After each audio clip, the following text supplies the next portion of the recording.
il y a aussi solaire chez les garçons, mini.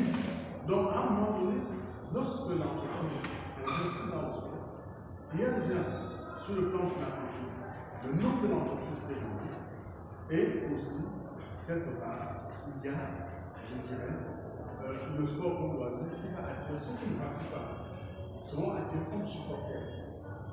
La preuve, lorsque AS Solaire jouait, je prends AS Solaire volleyball. L'équipe nationale de volleyball qui a fait champion d'Afrique dans le temps, ça c'est ma génération. Mais sur 12 joueurs qui étaient au championnat d'Afrique, il y avait 10 joueurs de Soleil. 10. Mais lorsque Soleil jouait, parfois, même le directeur de Soleil partait de là pour venir supporter l'équipe. Tout simplement pourquoi? Parce que lorsque la CAC va parler de Soleil, on parle de Soleil. Ça, c'est la pub. On ne paye pas. Voilà un peu le marketing. Voilà comment aussi vous pouvez, à un moment donné, je reviendrai là-dessus par rapport à la situation. Je reviendrai là-dessus pour montrer l'angle de l'attaque. Il y a la définition des objectifs, la rédaction du cahier des charges. J'ai envie de réaliser le projet de tournoi de balance ou j'ai envie de réaliser un tournoi international de rugby au Cameroun. Quel est le cahier des charges? Qu'est-ce qu'il me faut?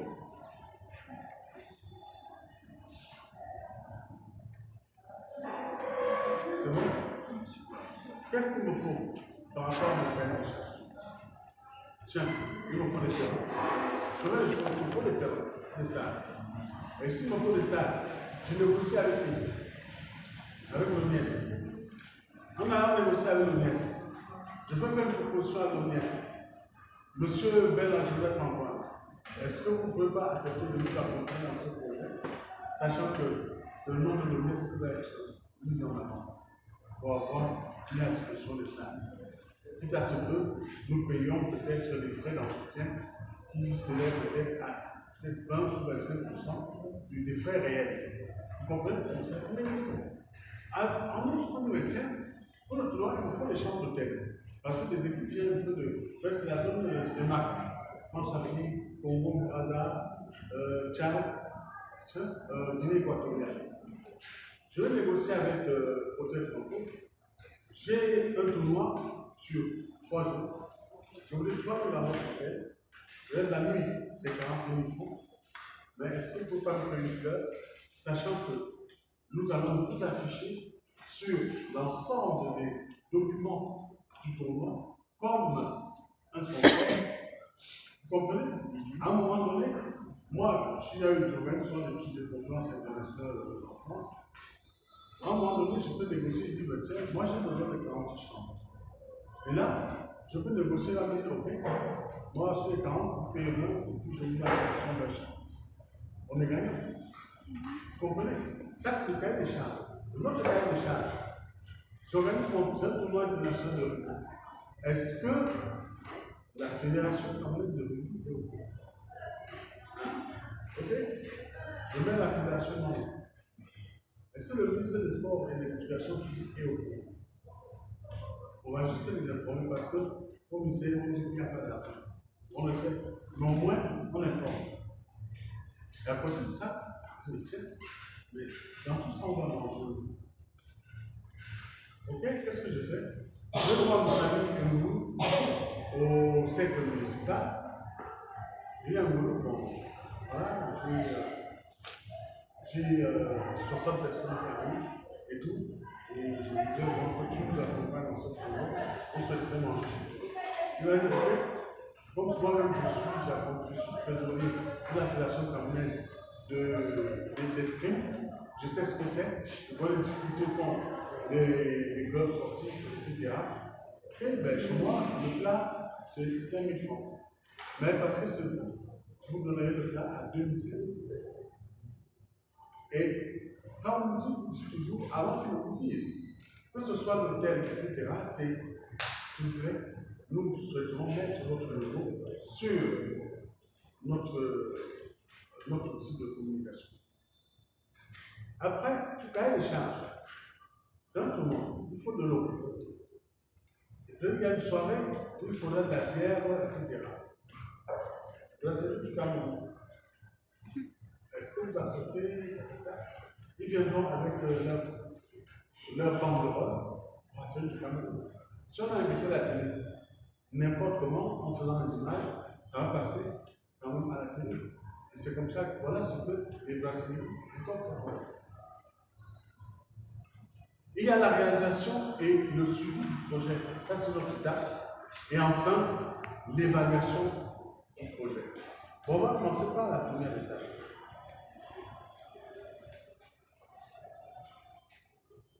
Je dis pour la première étape, il s'agit de partir sur de bonnes bases. Ça, c'est le diagnostic. Hein. La première étape, c'est l'établissement de diagnostic complet. Ce que les autres ont encore appelé un audit. On peut parler de diagnostic ou audit. Mais je n'aime pas trop le terme audit, parce que le terme audit est plus utilisé dans le secteur marchand. Voilà. Ok? Alors que nous, le sport, nous sommes, même si on va parler du marketing ou du management, nous sommes dans le secteur non marchand. Vous voulez dire? Entre vous. Donc, voilà un peu ce que moi je veux dire par rapport à ça. Il s'agit de partir sur de bonnes bases, rencontrer toutes les parties prenantes. Oui, je fais le diagnostic. C'est-à-dire, je fais ce qu'on appelle une évaluation positive. Donc, j'essaie de voir qu'est-ce que je peux faire. Je m'imagine, je me projette. Rencontrer toutes les parties prenantes dans le bureau et sur le terrain, à savoir le maître d'ouvrage. Le maître d'ouvrage, c'est qui? Dans le projet que vous réalisez. Le maître d'ouvrage, c'est vous. C'est vous le maître d'ouvrage. C'est vous le boss du projet.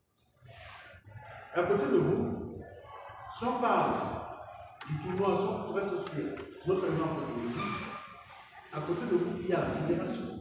Si on va parler de l'équipe de compétition, il nous faut des arbitres. On sait un tournoi international, mais il faudrait quand même des arbitres qui sont formés. Des arbitres qui sont reconnus, au moins nationalement. Même si peut-être, je suis sûr qu'on a des arbitres internationaux. Il y a également les salariés de l'entreprise. Je peux monter un projet dans la structure dans laquelle je me trouve en tant que salarié. Et je monte ce projet avec d'autres salariés. Ensuite, ce que je dois faire, c'est de recueillir et analyser les besoins. Quels sont les besoins? Quelles sont les demandes? Et surtout, il ne faut pas que j'oublie, quelles sont les ressources disponibles? Qu'est-ce que nous avons pour pouvoir mener à bien ce projet? C'est très important. Enfin, dans notre compte, il faut étudier le contexte local, politique, économique, etc. Parce que, laissez-moi vous dire, le même tournoi de foot que je voulais organiser, si je l'organise à Ndiki, bon, c'est une ville qui m'est chère, je ne sais pas s'il y a des panels ici, ma femme vient d'être. Donc, tu es mon beau-frère, tu vas me donner à boire après. Hein? Non, il y a notre beau derrière. Tu me donnes à boire après. Voilà. Donc, quelque part, le tournoi que je vais organiser à Ndiki, il s'appelle différent du même tournoi que je vais organiser à Abomba ou à Yaoundé. Yaoundé, pourquoi? Je parle de Yaoundé pourquoi? Yaoundé, j'ai la facilité du sponsoring, j'ai la facilité des médias, j'ai la facilité des entreprises comme les brasseries, etc. Déterminer quelles actions sont pertinentes et faisables. Qu'est-ce qu'on peut faire dans ce projet? Nous, on a choisi le tournoi. Est-ce qu'à côté du tournoi, on va associer, comment vous appelez ça, un festival où les gens. Un festival où il y aura des danses patrimoniales? Suivez mon regard. Ben oui! Comme on a des étrangers qui arrivent, on peut avoir plusieurs groupes de danse. Ok? Les gens vont découvrir. Et parfois, vous avez vu l'autre chose. C'est quand je rédigeais mon chapitre sur le bouquin sur le marketing sport en Afrique, que je me suis rendu compte que les Jeux universitaires, juste pour le festival, l'entrée, ça donnait 375 millions. J'avais appelé le comptable de l'espèce de la finance. Je ne t'ai pas trompé que c'est 37 millions 360. Ouais, donc, ouais, à quoi sert les 150 millions? Donc, et il y a un autre élément par rapport à ce diagnostic, c'est quels sont les éléments du projet que nous avons utilisés dans le précédent projet. Donc il faut toujours se souvenir de ce qu'on a fait. Parce que ce qu'on a fait avant qui va déterminer ce qu'on va faire aujourd'hui et ce qu'on fera demain. Donc l'étape numéro 2.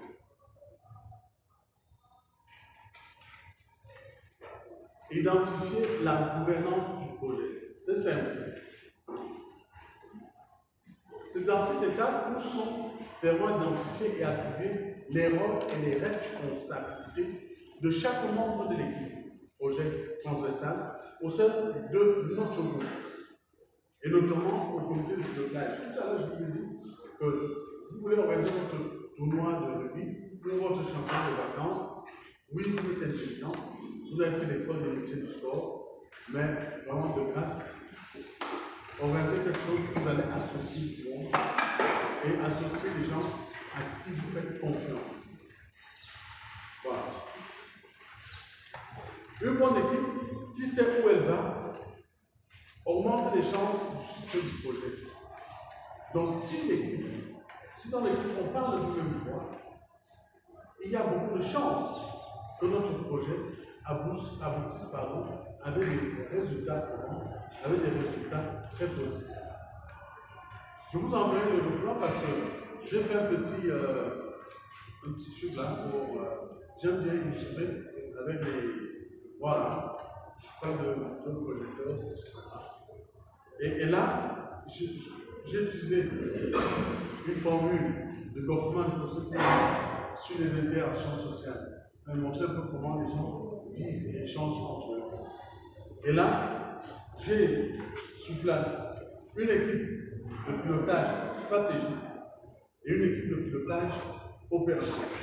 L'équipe de pilotage stratégique ici, c'est laquelle? Vous êtes dans une structure ou dans un club. C'est vous qui montez le projet, etc.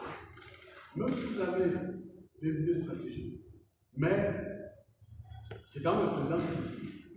Vous êtes d'accord avec moi? Ou vous voulez organiser votre tournoi de vacances, il faut aller négocier avec le maire, du village, le chef du village. Ou encore avec les élites du village. Mais vous voyez ces élites-là, lorsqu'il y a le tournoi, mais ils reviennent au village presque tous les week-ends, quand il y a des matchs. Parce qu'il faut qu'on les voit. Et il y a des élites qui vont mettre même 1 million de prix.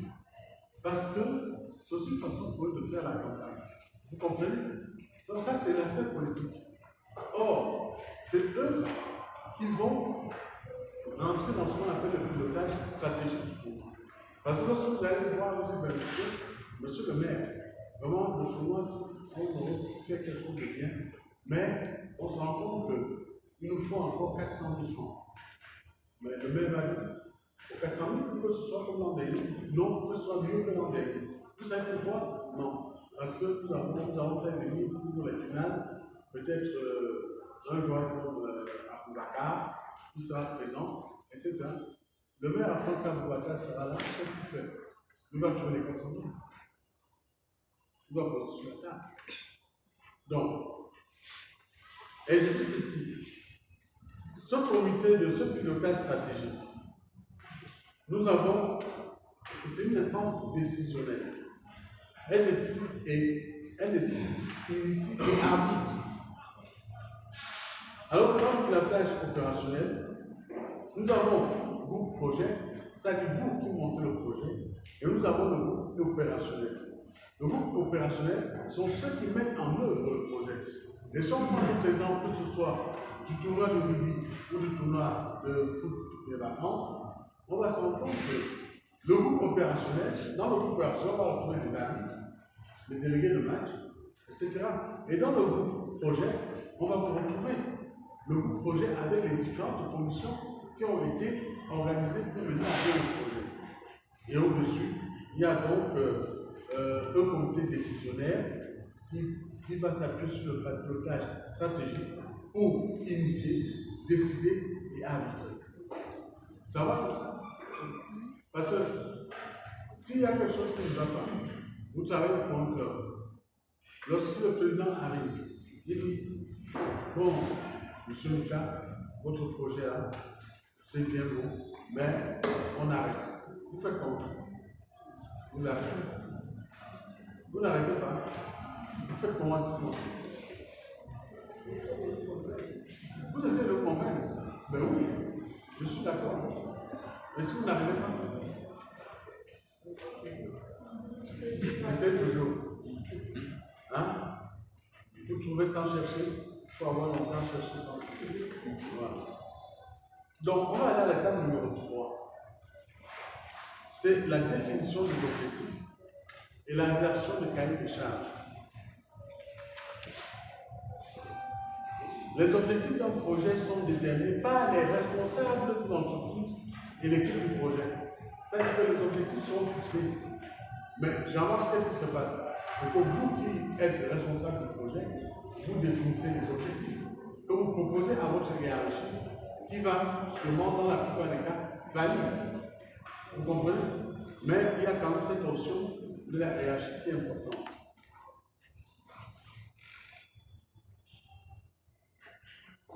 Monsieur, c'est pas ce que je monsieur.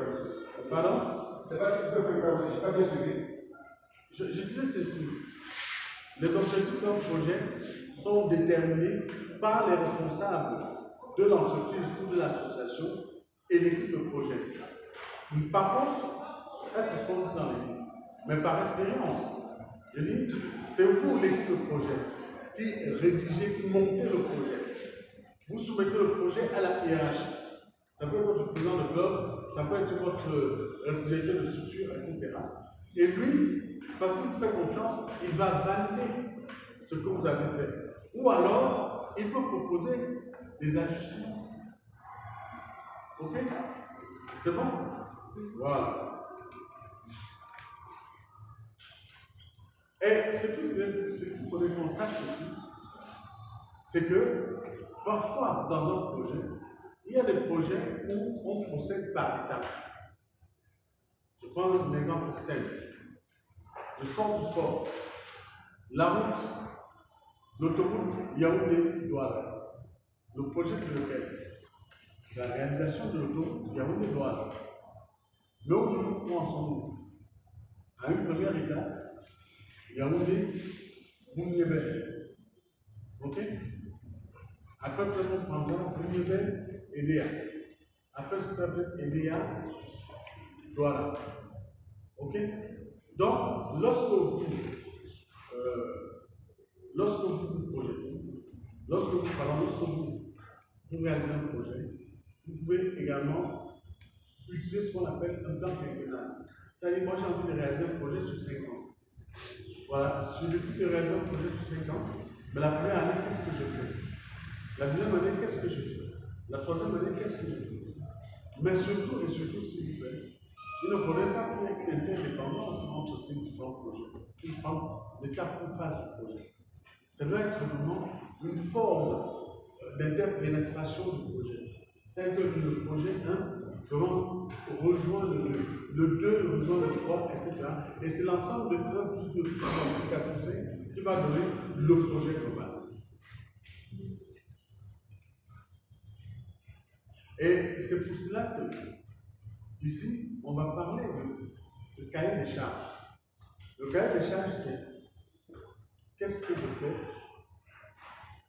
Qu'est-ce que je fais pour la première année? Qu'est-ce que je fais pour la deuxième année? Et quand je me rends, je m'appuie toujours sur l'exemple de l'autoroute Yaoundé-Douala. On se rend compte que le cahier de charges n'est pas respecté. Il faut dire les choses. Il n'est pas respecté. D'où la notion de cahier de charges. Bon. le pauvre même joue aussi. On ne sait pas s'il a reçu l'argent ou pas. Peut-être que ce n'est pas sa faute.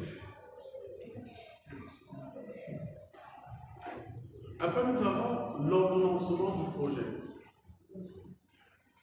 L'ordonnancement du projet, c'est le moment où le projet est découpé en étapes. Vous comprenez? C'est le moment où le projet est découpé en étapes, en ensemble de tâches, dont chaque aboutissement correspond à un des jalons, eux-mêmes associés à des livrables. Les livrables, c'est quoi? C'est tout simplement dire que, voilà, l'autoroute Yaoundé, voilà, on peut y associer la phase livrable qui est livrée, Yaoundé, ou des belles, ou Yaoundé, jusqu'au péage, voilà. Vous avez vu cette autoroute déjà? Vous n'avez pas encore vu ici? Non, ce n'est pas l'ancienne route. Oui, on passe par Paul Bisson, à Pont Bifut. Moi, je l'ai prise avec les étudiants lorsqu'on allait à la CRI. Et vraiment, c'est un gain de temps.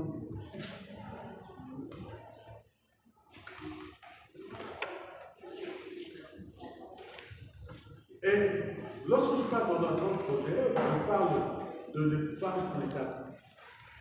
J'aurais pu parler également de l'organigramme des tâches du projet. Car cet organigramme ou ce découpage permet, de prioriser le projet par ordre d'importance. On commence par quoi? Par qui et comment? De découper ce projet en sous-ensemble, de définir les tâches nécessaires à la réalisation de chaque projet ou sous-projet, si nécessaire, de découper encore ces sous-projets. Pour ceux qui sont arrivés après que nous ayons commencé, j'aurais tout simplement dit, mais monsieur, il parle de projet, et on ne voit pas le marketing dedans. Mais c'est tout ça, j'explique à vos camarades avant que on ne peut pas parler de marketing ni de management sans faire allusion au projet. Et qui parle de projet parle de méthodologie de projet. Et parce que tout est projet. Même quand vous voulez faire la cuisine, moi je vois votre prénom. Vous? Yes. Quand vous faites la cuisine, vous faites comment? C'est quand vous arrivez au marché, vous décidez de ce que vous allez faire. Vous partez de la maison avec un plan. C'est ça le projet. C'est ça le projet. Voilà. Ou même quand je parle de chemin pour arriver à Lienchef, j'ai un projet de déplacement. Je viens d'Odja. Excuse-moi de t'interrompre. Tu as oublié. Après là, ça c'est pour tes enfants. On remercie M. Mou de sa visite.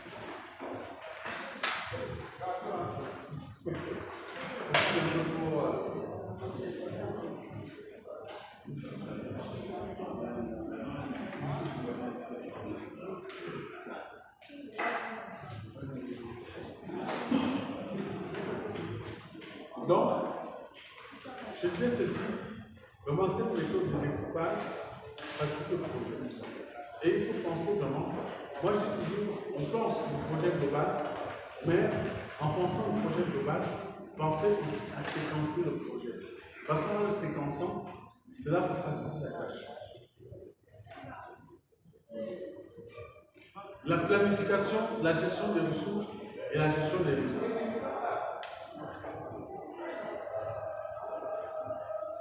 Je dis, l'équipe du projet peut séquencer les tâches dans un planning.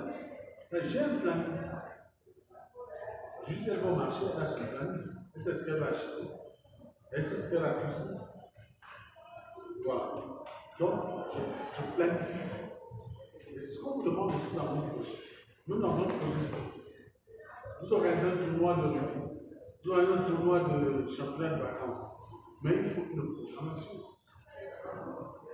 Ce n'est pas le jour du match que les équipes vont se présenter et qu'on saura que c'est telle équipe, c'est l'étoile qui joue contre l'une, etc. On a un calendrier, on a anticipé, on a un programme de de matchs qu'on affiche, etc.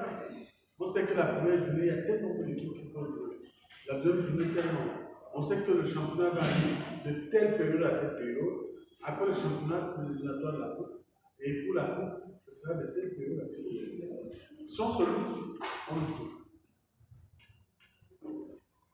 Je dis que chaque retard sur une tâche a une conséquence directe sur les tâches suivantes et sur la deadline du projet. Et des marges de sécurité sont définies pour chaque tâche. Ce que je viens de dire, ça s'applique à l'autoroute. Voilà. La deadline, on a loupé déjà. On devait livrer cette autoroute depuis des années. On ne l'a pas fait. Parce que la première phase, on ne l'a pas terminée. Et tout de suite, la deadline est décalée. Tout comme ce championnat de vacances, si le programme n'est pas bien, vous avez prévu qu'il s'arrête le dimanche ou le dernier dimanche des vacances, où tout le monde se prépare pour entrer à l'école, où les étudiants vont partir, et on se rend compte qu'il y a encore des matchs à faire. Alors, qu'est-ce qu'on fait? On va faire jouer des matchs le matin pour caler la date. Et là, la planification n'a pas marché.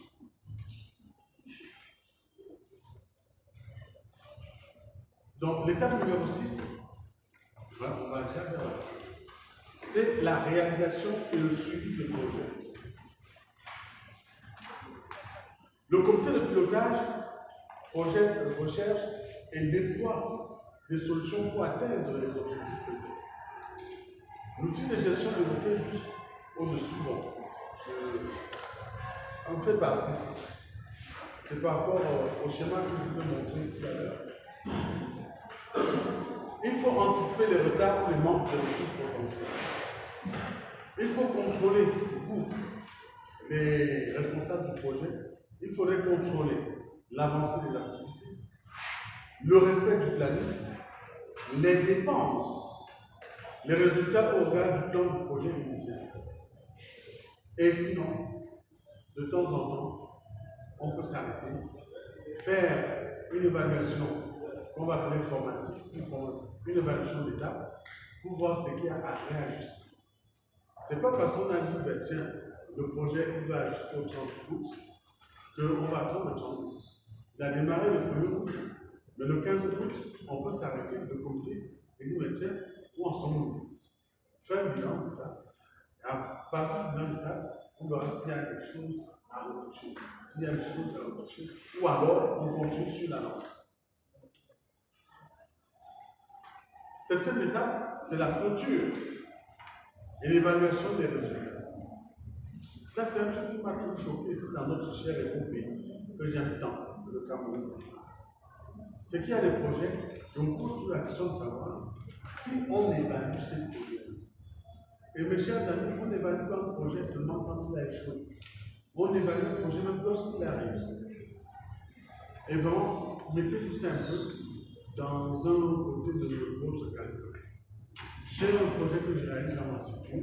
À la fin, j'ai réuni mon comité de pilotage pour pouvoir évaluer le projet. Évaluer le projet, c'est qu'est-ce qui a marché, qu'est-ce qui n'a pas marché. Surtout, qu'est-ce qui n'a pas marché.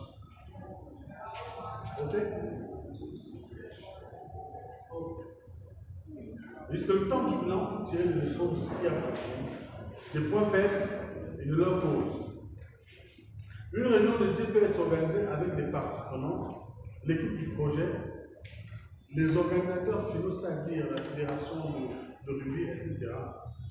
Et les remarques sont consignées dans un bilan de synthèse. Pourquoi on consigne les remarques dans un bilan de synthèse?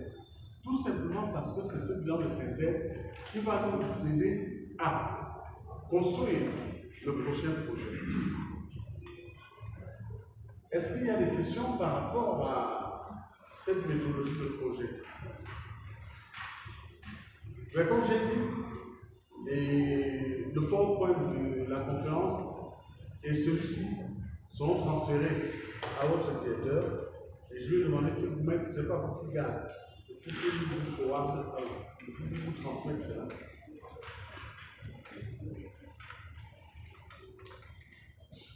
Et je vous ai dit également que je ne peux pas parler que de la méthodologie du projet. Nous sommes quand même, je dirais, dans le milieu sportif, sans parler du sponsoring et du mécénat. Le sponsoring. C'est quoi le sponsoring? Je vous pose la question. Yes. Le sponsoring, en fait, nous concerne, c'est un accompagnement efficace pour aider à l'atteinte d'un objectif précis. Je prends. Qui d'autre? Moi, je veux une voix féminine. Une voix féminine. Je ne peux pas parler. Attends. Parce que moi, je la regarde. C'est de toi. Non, il y a pas, après, c'est comme si le stratégie me parlait. C'est toi que je regarde. Ben, t'es pas obligé de parler. Est-ce que quelqu'un d'autre, garçon comme fille, peut ajouter quelque chose? Non, oui, yes.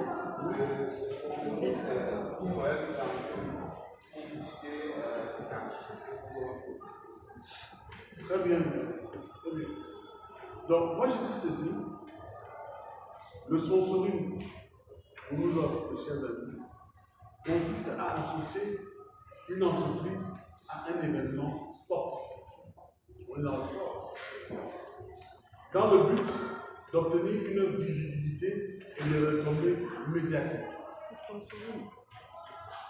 Je me souviens, lorsque j'étais à l'université de Yaoundé, en faculté de droit, j'étais le président de l'association sportive de la faculté de droit et de sciences économiques. Il y a un soir, on va être dans l'ancienne école. Et là, j'ai organisé un week-end sportif à la cité universitaire. J'avais comme son, j'avais trois sponsors. J'avais Citabac qui vendait les cigarettes. J'avais les brasseries du Cameroun. Et j'avais les yaourts Camley. Et toutes ces trois entreprises ont déployé leur banderole sur le campus. En plus de banderole, la Citabac était venue avec une dizaine de camionnettes. Vous comprenez? Et que Citabac. Et à l'issue de ce premier tournoi, je n'ai même pas mentionné le directeur de la publicité des brasseries du Cameroun, M. François Lebé, qui est venu me dire on est très satisfait. Si tu es raison, nous sommes avec toi. Mais tout simplement, on va te suivre, on va t'appeler. Mais tout simplement parce qu'effectivement, c'était un grand tournoi. Il y avait basket, il y avait tennis, volleyball aussi, avec de nombreuses équipes. Et je peux nous assurer qu'ils étaient là du début à la fin. Et il y avait la CRTV, il n'y a pas encore de nom en fait de l'anglais, etc. Il n'y avait que la CRTV. CRTV a couvert les valeurs. Vous comprenez? Et au journal, même à l'émission sportive, lorsqu'on parlait de ce tournoi, vous voyez des vidéos, Citabac, Brasserie du Cameroun, c'est tout ce dont il a besoin. L'année après, quand j'ai organisé le tournoi, les Brasseries du Cameroun m'ont demandé que je voulais combien de t-shirts. J'ai dit que je voulais 500 t-shirts, mais de couleurs différentes. Ils m'ont dit nous avons 5 couleurs. Donc ils disent ça fait 100 couleurs de t-shirts. C'était les brasseries du Cameroun. Il n'y avait rien d'autre marqué dessus. Vous comprenez? Donc ils vont dépenser pour 500 t-shirts, mais ils ont des retombées par rapport à ça. Nous, ça nous aide aussi parce que, en plus de ça, ils ont des trophées, ils ont des réfléchissements, etc. Et je dis, en échange, oui. Pardon? Oui. Pour moi, là, le sponsoring consiste à associer l'entreprise à un événement sportif dans le but d'obtenir une visibilité et des retombées médiatiques ou financières. Ok? Je peux me dire, on a dit financier, je peux dire éco-financier. Voilà. Yes. Et pourquoi vous disiez toujours un événement sportif? Ben, oui. Un événement culturel, il ne faut pas bénéficier de ça. Ben, effectivement, moi, tout à l'heure, quand j'ai parlé de la méthodologie du projet, vous avez remarqué, j'ai même pris des exemples hors champ sportif. Mais j'ai dit, à l'entame de mes propos, en introduction, que j'avais 2 slides vraiment sur le mouvement. Voilà, notre spécificité. Parce que la méthodologie de projet s'applique à tout projet, qu'il soit social, culturel, sportif, éducatif, financier, économique, etc. Ok? Mais là, même l'événement culturel, ce sera la même chose. J'aurais pu dire aussi avoir des retombées, un événement sportif, culturel, social, associatif. Je pourrais citer tout ça. Vous comprenez? Voilà. Mais j'ai voulu spécifier parce que c'était quand même un cours sur le marketing du sport. Voilà. Mais, comment détromper le culturel dans ce débat, l'associatif dans ce débat, c'est tout événement. Je veux vous mettre aussi tout événement. Et je dis ceci, pour suivre la partie, en échange, l'entreprise paye, c'est ce qui permet au club ou aux événements d'avoir un budget. Les entreprises payent. Tout à l'heure, j'ai pris l'exemple.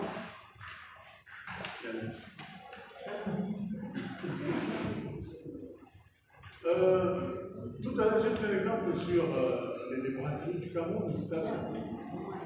Lorsque les brasseries donnent 500 t-shirts, ben, ils ne les ramassent pas. Lorsque les brasseries font un tournoi comme celui-là, vous mettez à disposition une centaine de casiers, de petits jus et de petites bières, ce n'est pas anodin. Lorsque pour un tournoi comme celui-là, si là-bas, vous ramène 12 trophées, vous comprenez? Ça sont les choses que nous, au niveau du comité organisation, nous aurons dû acheter. On aurait dû acheter des t-shirts pour habiller les équipes. Vous comprenez? Non, mais on se contente de cela. Ça, c'est ce que je dis par rapport aux sponsors. Hein. Et pour ceux qui regardent souvent les matchs sur Canal, etc., je ne sais pas si ça se passe ici chez nous. Quand vous regardez le long de la piste de course, c'est la piste de publicité. C'est ça. C'est ça qui fait. Et les équipes ont un pourcentage dans cette piste. Mais si au niveau du pays, on n'ose pas parler, là, je ne sais pas comment ça se passe. Je ne sais pas. Donc, en plus du sponsoring, il y a le mécénat. Et l'autre jour, j'ai longuement parlé du mécénat en m'appuyant sur la loi de 2018. En disant que aujourd'hui, vraiment, ça fait les choses, qu'on l'aime, qu'on n'aime pas. Déjà, il ne me connaît pas, il faut le dire. Il ne me connaît pas, mais j'apprécie. Bon, les autres, vous allez m'excuser, ceux qui sont contre, ils ont le droit d'être contre, ceux qui sont pour, on doit l'être pour. Pardon? Hein? À vous? Oui, mais c'est ça que je dis, il y a des pour, il y a des contre maintenant. Moi, je parle par rapport. Moi, je dis ceci. Moi, je parle par rapport au sponsoring. Et ils ne vous remboursent pas.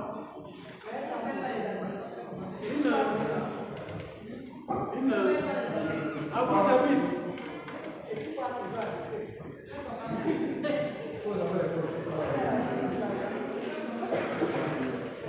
Bon. Ok. Non, pardon, ne me déviez pas dans le propos. Je voudrais rester. Ça sont les problèmes entre vous là. Non, moi j'ai dit qu'on l'aime ou qu'on ne l'aime pas. Moi j'ai dit pourquoi j'apprécie Ito. Je vais la dire pourquoi je l'apprécie. J'apprécie Ito parce qu'il est en train de montrer au président du club que lorsque on s'engage dans la gestion d'un club, Il est vrai qu'on espère aussi avoir des retombées financières, mais on le fait d'abord pour le club et pour les acteurs. Or, les clubs ont du mal à aller chercher eux-mêmes leur propre sponsor. Je ne vous cache pas. Moi, je suis un supporter de l'Union sportive d'abord. Moi, je suis en train de négocier un sponsoring avec l'Union d'abord. Vous comprenez? Même si ce sponsor verse au club, verse 2 millions par an, c'est déjà ça. Pardon? Ils vont rester avec. Je ne comprends pas. Non, on a un deux, mon gars. Attends, on a un tour, attends. On a une troisième là. Ça, c'est mon club, hein. Merci, merci. Ça, c'est notre club. Ah ouais. J'ai 1 million d'abondants. J'ai grandi avec mon abondant. Voilà. Oui, ben, et puis moi aussi, je suis membre. Donc, il faut aussi mettre quelque chose dans la vie. Voilà. Vous êtes abondant? Moi, je suis. C'est bien. Colombe a des sponsors.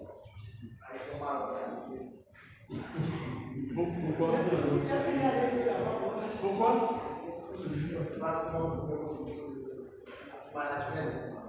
Mais c'est de ça que je parle depuis.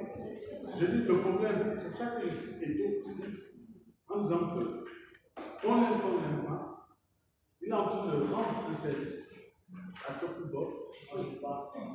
Laissez-moi terminer, vous avez écouté la parole. Laissez-moi terminer, je peux t'expliquer quoi. Moi, je parle vraiment au niveau. Moi, j'ai analysé beaucoup de choses sur les conflits avec les responsables de clubs. Vous comprenez? J'ai mon nom là-dessus. Et je peux déjà vous le dire, je suis en train de rédiger un livre là-dessus. Sur le management du football de l'État. Et le problème effectivement chez nous, c'est que les gens ont du mal à se projeter. On se refuse de se projeter. Nous avons la loi de 2018. Et c'est ce que j'ai expliqué à ce sponsor qui va. J'ai dit au sponsor, si tu donnes 10 millions à l'Union d'abondance, sache que c'est comme si tu as donné 4 millions. Parce que 6 millions, c'est déductible d'impôts par rapport à ton entreprise. C'est-à-dire que quand tu déclares tes impôts, tu déclares qu'à l'Union d'abondance, j'ai versé, voilà, j'ai fait donc un club sportif de 10 millions. Tout de suite, il y a des choses de 6 millions sur le. Oui. Et quand vous donnez 10 millions, oui, oui. C'est quoi? C'est pour le championnat, c'est pour rester avec tout derrière la suite. Non, c'est attendez, c'est les contrats de sponsoring.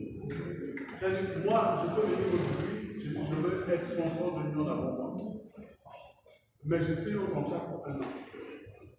Renouvelable ou pas. À la fin de l'année, je fais le point avec l'Union d'abondance. On voit où on en est. Est-ce que l'équipe là, c'est en première division? Oui, je reviens. Et c'est le premier avocat qui dit oui, mais monsieur Lucas, on a eu 10 millions, on est à Ligue 2. Maintenant, on a en Ligue 1 où il y a plus de visibilité. Donc maintenant, pour ce où il y a plus de visibilité, est-ce qu'on ne peut pas vraiment aller peut-être à 20 millions ou à 15 millions? On discute, vous comprenez? Donc, ce n'est pas que quand on met, c'est pour que l'équipe harcèle. Non, c'est pour aider l'équipe dans son projet. Pour qu'il harcèle. Il ne faut pas. Je ne veux pas mettre les sous pour ceux qui disent que si le monde pas en Ligue 1, c'est terminé. Oui. Et de ce côté, la politique d'équipe. Et les joueurs, le projet des joueurs. Mais attendez, lorsque je parle, tout à l'heure, je disais qu'il ne faut pas oublier que les principaux acteurs. S'il n'y a pas de gens, il n'y a pas d'équipe. C'est d'abord. Et c'est pour ça, ça c'est ce que je reproche à notre président. Vous comprenez? S'il n'y a pas de gens, il n'y a pas d'équipe. Donc, à un moment donné, Lorsque ces femmes rentrent dans la classe, il faut les comprendre d'abord quelque chose. Or, qu'est-ce que les hommes peuvent faire? Les hommes peuvent faire les gens de club. Lorsque ces femmes dans l'école, on va la voir, on va faire le business, on va faire. Et c'est voilà la forme des discours d'aujourd'hui. Je reviens un peu sur les subventions de l'année dernière. Bon, on touche à 5 000 francs. Vous savez quoi, les subventions, c'est 20 millions par heure. C'est 20 millions. Il a donné, c'est c'est une première tranche. Il dit, ok, c'est pour payer les joueurs, on est d'accord. Mais il a demandé au club d'ouvrir des comptes pour joueurs. Est-ce que tous les clubs ont ouvert le compte? Jamais. Il dit au président du club, ok, j'ai la deuxième tranche. Mais ramenez-moi les justificatifs de la première tranche. Et c'est là où ça coince. C'est là où ça coince. Mon ami, c'est là où ça coince. Et moi, je dis toujours, lorsque les présidents du club penseront le projet en mettant au centre du projet les joueurs, on est en train de faire.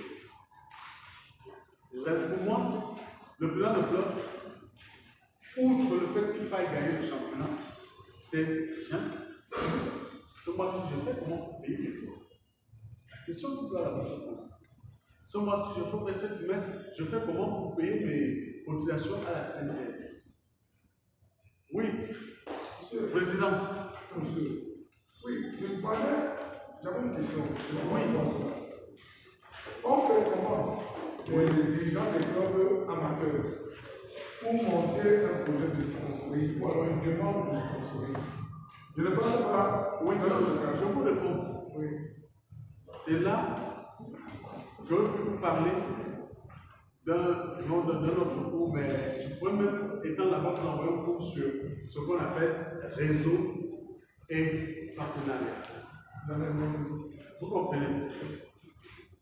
Le réseautage est important. Vous êtes des sportifs. J'ai Cyril Ngom, qui est directeur du port de voilà. Il est de Messamena.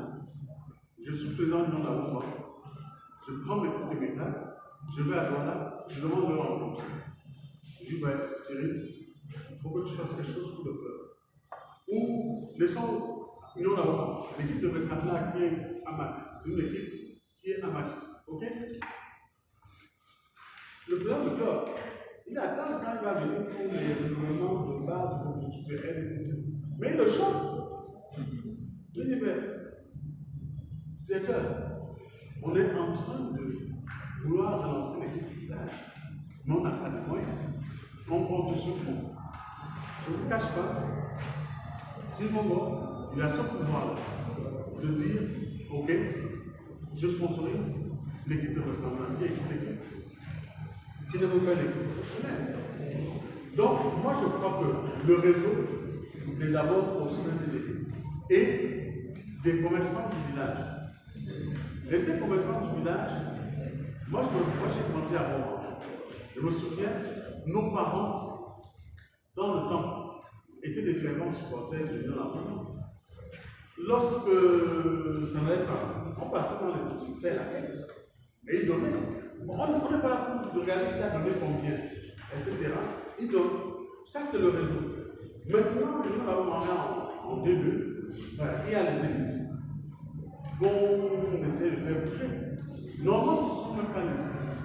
Moi, je crois, si je prends encore l'exemple de l'Est, avec les sociétés forestières qu'on a là-bas, pendant longtemps, une équipe comme le Samna était sponsorisée par la Calisco. L'équipe de Dimbapo, c'était la suite, c'était la suite de Dimbapo. Ouais. Donc, c'est l'entreprise qui supportait tout. Et la quasi-totalité des joueurs de suite de Dimbapo travaillaient à la suite. S'ils n'étaient pas scolarisés. Oui.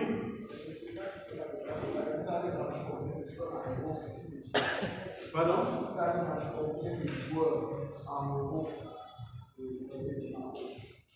Je vais vous répondre. C'est ça aujourd'hui qui cache le football. Parce que ça c'est mon point de vue. Parce qu'on pense en termes de il faut que je rentre, de la rentabilité. Ok? Moi je dis on se trompe. Quand je dis on se trompe, je vais vous donner l'exemple. Moi je suis un peu plus âgé que vous. Vous voyez Georges Weah, il jouait dans le tournoi canadien. Arsène Wenger était entraîneur de Monaco. Arsène Wenger et un autre responsable du club sont venus à Yaoundé. C'était vous savez qui venait superviser Dato Stéphane. Mais ils ont découvert Weah. C'est comme ça que il y a aussi une autre période, les gens les dos et autres, ceux du mondial 98. Ils n'étaient pas bons. Ils jouaient ici avec le foot. Vous comprenez? Donc, à un moment donné, moi je dis, nous, c'est que nous avons oublié quelque chose, c'est de nous projeter d'abord dans la formation du joueur. Nous étions à Roma, je peux vous dire aujourd'hui, il y a un monsieur qui fait pour ici, un monsieur Longo Moussoko. Je ne sais pas si vous le connaissez. Il est conseiller jeunesse d'animation. Longo Moussoko. Vous avez vu monsieur Yano Yano en cours. Il y a monsieur Yano Yano en cours aussi. Yano Yano était en équipe junior du Cameroun, étant dans le monde avant. De tous les chars que ces gens connus, ils venaient du monde avant. Et de Nîmes, ils venaient du monde avant. L'Union d'Enfants, c'était une équipe d'entraîneurs judiciaires. Vous comprenez? Par contre, on n'était pas pressé de dire qu'on va les lancer. C'est lorsqu'ils obtenaient leur baccalauréat que le tonnerre, le canon, etc., essaient de les arracher. Mais aujourd'hui, il y a quelqu'un qui pousse un pas à la balle, on pense déjà à l'Europe. Or, je vous dis, beaucoup de nos enfants, moi je le dis, je suis à Strasbourg, beaucoup de nos enfants rencontrent beaucoup de difficultés en France. Déjà, il faut le dire,